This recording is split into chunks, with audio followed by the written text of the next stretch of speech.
Mas vamos mudar de assunto. Vamos falar assim da grande questão que tá todo mundo comentando, que é a volta de Hunter x Hunter. Acho que todos vocês já devem ter ouvido falar. O mangá de Hunter x Hunter voltou. Togashi falou que está voltando a produzir. Togashi falou que vai lançar novos capítulos. Agora, eu sou uma pessoa que eu tenho uma perspectiva muito diferente. Eu tenho uma perspectiva bem diferente que eu não entendo por que alguém estaria empolgado com a volta de Hunter x Hunter. Eu não entendo o que pessoas querem agora do mangá. Eu não entendo por que as pessoas estão empolgadas com a volta de Hunter x Hunter, pra ser honesto. Porque o mangá de Hunter x Hunter está uma merda. O mangá de Hunter x Hunter tem sido particularmente ruim desde que começou o arco atual. Assim, vocês estão empolgados para ver mais da Guerra de Sucessão? Vocês estão empolgados para voltar e acompanhar os 13 Príncipes? Vocês estão empolgados porque, nossa, eu quero ver muito mais sobre esses personagens. Eu quero ver muito mais da história extremamente empolgante que o Togashi está desenvolvendo naquele barco que parece uma baleia. É isso que vocês estão super empolgados para ver. É essa a questão importante que, nossa, Hunter x Hunter voltou, agora eu estou muito feliz. Essa é a questão para mim. Eu não entendo, nossa, por que vocês estão super felizes? O que é muito o que nós podemos esperar dessa volta do Togashi? Essa é a questão para mim.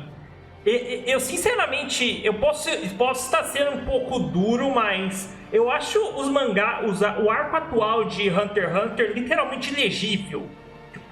Não tem como se ler esse arco, assim, não tem como se gostar desse arco. É o tipo de coisa que eu não entendo como isso acabou sendo feito. Eu não entendo qual é a mentalidade por trás. Eu não entendo por que alguém acabaria com uma história assim, como o arco de Sucessão. Eu sinceramente, eu senti dor de cabeça tentando ler esse mangá. Tipo, essa foi minha experiência com o arco de Sucessão. Uma coisa que eu gostaria que alguém me explicasse é o que diabos está acontecendo no arco de Sucessão, porque eu não tenho absolutamente nenhuma ideia qual é a história de Hunter x Hunter agora. Tipo, tu pega esse arco, eu não tenho nem... Eu li esse arco não faz nem 5 meses, e eu não lembro de metade dos personagens, eu não tenho absolutamente nenhuma ideia de nada do que está acontecendo nesse arco. É o tipo de experiência, pra mim, que eu acho absurdamente surreal, assim. Não é que a história atual de Hunter x Hunter é complexa. Não é que tem muitos personagens. Não é que tem os poderes mais complexos do universo. Não é que o mangá joga informação, a introdução de novas facções, de novos grupos e de novos poderes o tempo todo. Não é só isso. É que o mangá, ao mesmo tempo em que introduz dúzias de novas facções, novo Seren, novos personagens, toda uma nova questão de um reino, geopolítica, associação Hunter, todos os seus membros, tipo, dúzias de príncipes e dúzias de rainhas que também vão ser importantes numa briga pelo trono. A trupe tá no meio desse arco por alguma razão. Eles também estão nesse barco, eles também são parte da história. E eu ainda não entendi qual é a parte deles nessa história, o que eles têm a ver com absolutamente nada do que está acontecendo. Então, é uma mistura de muitas questões, é uma mistura de muita complexidade. E, basicamente, Hunter x Hunter no arco da Sucessão está tentando fazer centenas de coisas a cada capítulo, a ponto que eu acho absolutamente incompreensível. Eu não entendo, eu vou ser honesto, eu não entendo esse arco, eu não entendo nada do que está acontecendo em Hunter x Hunter agora. Por sinal, eu não sei se isso me desqualifica para criticar esse arco, mas... Sim, eu acho muito estranho, assim... Eu acho muito estranho em que sentido as pessoas se engajam nesse arco, assim. O que as pessoas estão gostando? Tipo, nossa, vocês adoram os príncipes? Vocês adoram a jornada dramática desses personagens? Vocês adoram? O que vocês estão se importando nesse arco? Eu acho isso muito estranho, assim, porque tem muita narrativa, tem muitos personagens novos, tem muitas coisas acontecendo, e eu não entendo como as pessoas mantêm um vínculo dramático, mantêm um vínculo de eu me importo com esses personagens, eu me importo com o que está acontecendo, eu estou super curioso sobre essas centenas de facções, esses personagens que foram introduzidos só agora, e essa interna exposição, e essa eterna introdução de novas coisas. Eu não sei como as pessoas mantêm o interesse, eu não sei qual é o vínculo dramático e qual é a questão que se engaja emocionalmente as pessoas nisso. A maioria das pessoas, elas falam, não, o Kurapika, ele é um protagonista nesse arco. Tipo, o que o arco da sucessão desesperadamente precisa é de um protagonista. É de um personagem que ele é um ponto de vista que você conhece particularmente bem, que a partir dele você consegue processar muito da emoção, você consegue processar muito da emoção e você consegue entender melhor esse mundo dramaticamente. Se você tem esse personagem que você conhece, se você tem esse personagem com reações, uma visão de mundo única, isso ajuda muito você a se orientar e a compreender o mundo, mesmo que a história se torne complexa. Mas qual é o problema do Kurapika aqui? Ele não é o protagonista dessa história. Tipo, conte quantos capítulos contaram a história do Kurapika nesse arco. Conte quantos capítulos lidaram diretamente com o Kurapika e foram mostrados a partir do ponto de vista dele. Foram pouquíssimos. Tem muita pouca coisa dele, tem muita pouca coisa desse personagem e ele não está relacionado a muitas das coisas do que está acontecendo. Tipo, eu gosto dessa imagem aqui e desse infográfico porque a maioria dessas coisas não está... Tipo, você precisa literalmente fazer uns diagramas das facções, dos personagens e do que cada grupo está fazendo, porque se você não tiver em mente uns 50 personagens diferentes, sendo que cada um deles tem os objetivos, tem seu próprio lado nesse conflito e tem suas próprias questões, você não entende essa história. Então, tem essa questão de... Eu sinceramente, eu não acho que esse arco funciona em termos dramáticos, porque falta ele clareza. A questão que falta é clareza e simplicidade. Falta ele ter uma história, ter um personagem principal. Falta ele algo para ancorar dramaticamente o que acontece o tempo todo na história. Mas, além disso, tem a questão que... Torta está falando, Togashi está se importando demais com lógicas e afins. Sim, Togashi está se importando com lógicas e afins. Tipo, a maioria das pessoas, eles gostam de zoar. A maioria dos fãs de Hunter x Hunter reclamam. Não, vocês falam que Hunter x Hunter é só textão, é só diálogos infinitos. Isso é super injusto pro mangá. Tipo, a maioria dos fãs de Hunter x Hunter, eles não gostam quando você aponta os textões. Eles não gostam quando você fala de, nossa, tem todos esses momentos de exposição intermináveis no mangá. Eu concordo que a reclamação dos fãs até faria sentido. Até faria sentido se fosse um momento ou outro, mas você tem vários momentos que são só exposição, são balões de diálogo, são quadros e páginas inteiras que são literalmente só diálogo, só a escrita, só a exposição, só o autor te contando alguma coisa.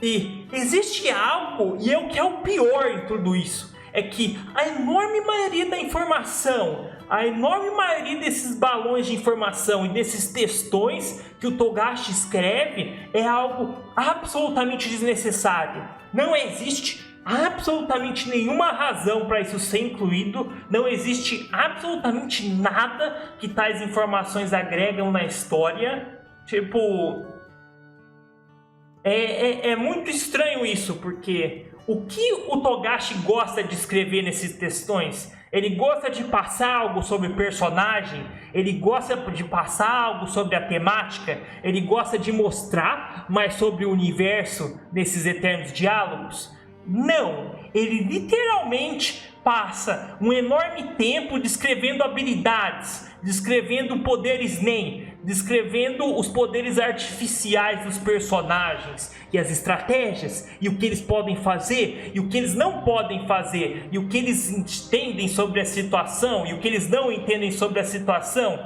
e como cada personagem tem uma informação extremamente limitada do conflito. Nada disso tu precisa saber. Tu não precisa saber de habilidade NEM de 60 personagens. Tu não precisa saber a estratégia de absolutamente todo personagem que aparece na tela nesse arco. Tu não precisa saber na maioria dessas sidelines. Tipo, é um monte de informação para a história, para tudo o que está acontecendo, para personagens brincando de estratégia e de teorização dentro das mentes deles. Tipo, por quê? Que negócio bizarro, assim, tipo, eu não entendo como isso é storytelling. Eu não entendo como passar tanto tempo com estratégia e com monólogos de personagem importa. Eu não entendo o que diabos acrescenta as emoções, acrescenta impacto, acrescenta a qualquer coisa dentro dessa história você ter tanto conhecimento sobre habilidades de NEM e sobre estratégias. O John elogia isso aí. Sim, eu sei que o John elogia isso aí porque muita gente gosta disso, o que pra mim é super bizarro, assim. O Togashi, basicamente, o que ele está fazendo no arco da sucessão ele está jogando o jogo de xadrez mais complexo da história com ele mesmo. Togashi é uma pessoa brincando de estratégia, jogando o jogo mais complexo da história de xadrez com ele mesmo. E eu sinceramente eu não vejo valor nenhum em, nossa, eu vou fazer as regras mais absurdas, eu vou fazer as regras mais complexas da história, eu vou fazer as maiores estratégias e escrever cada uma delas em extensos pormenores no meu mangá. Eu sinceramente eu não vejo nenhum valor, eu não vejo nenhum mérito nisso, assim, tipo, as pessoas elogiam as estratégias como se isso fosse algo real ou fosse algo particularmente inteligente, mas é literal, tipo, às vezes as pessoas parecem esquecer que é literalmente tudo inventado. É literalmente algo que faz sentido porque o Togashi escreveu e é isso. É literalmente algo que basicamente você está elogiando como o Togashi inventa coisas cada vez mais mirabolantes para brincar com essas habilidades, para brincar com esses poderes imensamente complexos dele. Eu não entendo nada do que isso acrescenta. Eu entendo que estratégia... Plank, eu não estou falando que estratégia é um negócio inútil. Eu não estou falando que, nossa, tu tem que desistir de escrever sistema de poder. Tu tem que desistir de complexificar uma luta, mas... Pega Jojo, por exemplo. As primeiras temporadas... A maioria das revelações sobre poderes são sobre fazer twists na luta. Você tem, não, o personagem X está ganhando, mas o personagem Y mostra, não, isso é que meu poder pode fazer. Aí com isso, ele cria uma situação nova, ele cria uma virada no conflito e ele cria uma virada no fluxo da ação para uma situação completamente diferente. Aí você tem, com essa virada e com essa nova habilidade, você tem o personagem colocado em um desafio, colocado numa situação dramaticamente completamente diferente. Então, sim, tem ótimos meios de se usar estratégia, tem ótimos meios de colocar o personagem em situações novas. Tem ótimas formas que poderes ficcionais podem ser utilizados, mas sinceramente, isso aqui não é poder escrito porque faz muito bem pro personagem e acrescenta muita coisa. Ó o que vocês estão vendo aqui na tela, ó o que eu tô mostrando aqui na tela. Tipo, basicamente, isso é o que você precisaria saber para estar acompanhando a história. Esses são o número de personagens que você está seguindo, essas são muitas das facções, e essas são muitas das coisas que você vai ter que seguir para acompanhar essa história, assim. Eu acho que esse arco cria muito narrativa, cria muita coisa, está fazendo muita coisa de uma forma que é completamente incompreensível e é péssimo. Não esquece da parte 5. Eu concordo, tipo, eu posso não gostar da parte 5. Tipo, vamos defender a parte 5. Eu não gosto da parte 5, eu não acho que é super legal a forma como o Araki dá mais complexidade para os poderes em Jojo Parte 5, mas mesmo em Jojo Parte 5, eu ainda acho que os poderes são utilizados de uma forma mais interessante. Eu ainda acho que a maioria dos momentos e a maioria das questões que o Araki apresenta sobre os poderes em Jojo Parte 5 ainda são sobre os personagens. Os poderes em Jojo Parte 5 ainda são sobre produzir drama, produzir desafios e produzir conflitos. Os poderes, os stands de Jojo Parte 5 ainda são principalmente um método para criar conflito, para criar situações, para criar novos contextos. Tipo, eu ainda daria isso para Parte 5. Aqui, em Hunter x Hunter, tipo, o que você precisa saber? O poder em imenso detalhe do príncipe que vai ser morto e ele não vai fazer absolutamente nada na história. Tipo, que conflito você tá criando com isso? Que conflito que você ganha ao descobrir poder de 50 personagens que são mortos? Eles não têm nada para contribuir para a história. Eu gostaria de entender, assim, qual é o grande significado, quais são os conflitos, o que está sendo acrescentado à história, o que está sendo acrescentado a personagens, o que está sendo produzido em termos de conflito em uma história ficcional por meio desses poderes. Eu, sinceramente, eu não sei.